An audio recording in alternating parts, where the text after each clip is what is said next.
სახით ესეთი იყო, საკმაოდ წავედ ავარიული და მერე ჩამოინგრა საკმაოდ ტრაგიკულად, ასე ვთქვათ და შედეგად შენდება აბსოლუტურად განსხვავებული სამშენებლო მასალით და ტექნოლოგიებით.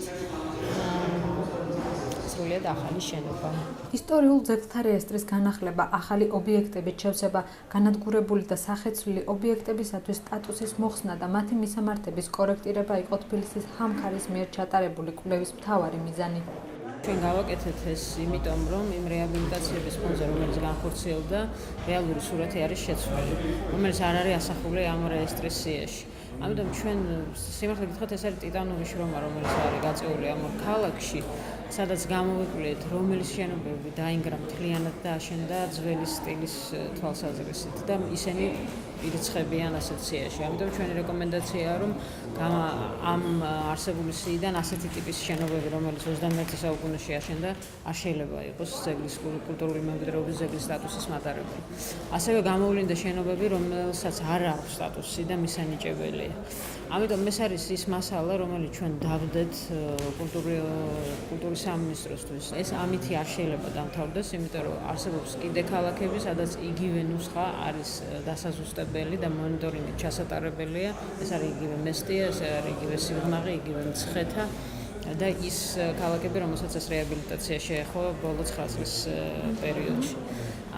ამდენად ეს არის პირველი გადადგმული ნაბიჯი იმ მიმართულებით, თუ როგორ უნდა წავიდეთ კულტურული მემკვიდრეობის დაცვის თვალსაზრისით, რომ არ იყოს სიყალბე ისტორიის კუთხით და ყველაფერს ეწოდოს თავისი სახელი.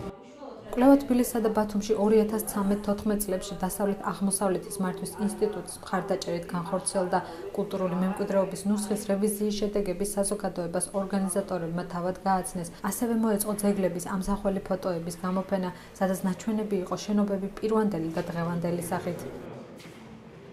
ვცდილობდით შეგვესწავლა, გაგვიანალიზებინა ის პროცესები, რასაც ადგილი აქვს საერთოდ კულტურული მემკვიდრეობის დაცვის სფეროში. ეს იყო ერთგვარი მონიტორინგი კულტურული მემკვიდრეობის ნუსხისა, გამოვლინდა ძეგლები, რომლებსაც არ აქვს სტატუსი, მაგრამ ნამდვილად იმსახურებენ ამ სტატუსს. შესწავლის შედეგად დადგინდა, რომ ძეგლების გარკვეული ნაწილი არის ლიკვიდირებული და ფაქტიურად დანგრეული აღარ არსებობს, მაგრამ უმეტესი ნაწილი ისეა მოდერნიზებული, რომ მას არაფერი აკავშირებს თავდაპირველ არქიტექტურულ ქსოვილთან. დასანანია, რომ ეს ისტორიული, ძველი, ურბანული ქსოვილი თანდათან ქრება, ირღვევა და ეს ჩემი აზრით არის გარკვეულწილად საგანგაშოც. ის რაც არის, ისიც კი ასე ვთქვათ, მოდერნიზებულია, ინტერპრეტირებული თანამედროვე, ასე ვთქვათ, პრინციპებით, მაგრამ არის ძეგლები, რომლებიც ნამდვილად იმსახურებენ.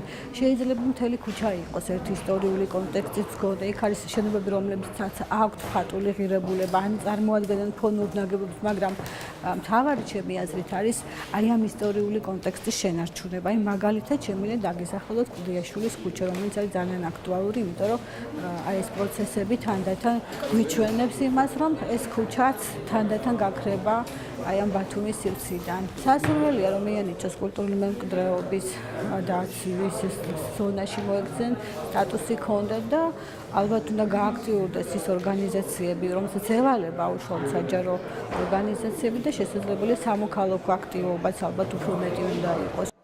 არქიტექტორების განცხადებით წლებია არ მომხდარა ძეგლთა რეესტრის საფუძვლიანი განახლება, ახალი ობიექტებით შევსება, განადგურებული და სახეცვლილი ობიექტებისათვის სტატუსის მოხსნა. ამდენად წლიდან წლამდე იზრდება შეუსაბამობა ბრძანებით განსაზღვრულ და ფაქტობრივ მდგომარეობას შორის, რაც მნიშვნელოვან სირთულეებს ქმნის თბილისის უძრავი კულტურული მემკვიდრეობის მართვის პროცესში. კანონის მიხედვით 2019 წელს იგეგმება სიის რევიზია. ეს 2007-ის მერე. 2007 წლის შემდეგ.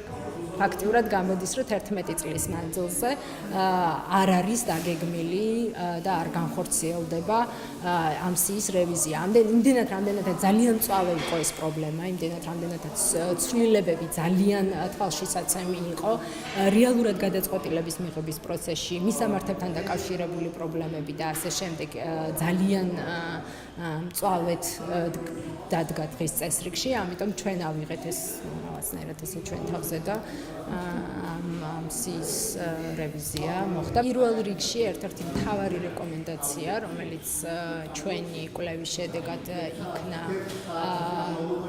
შედეგებზე დაყრდნობით გამოვიტანეთ, არის ის, რომ აუცილებელი არის ისტორიულ ზონაში განაშენიანების რეგულირების გეგმის დამტკიცება.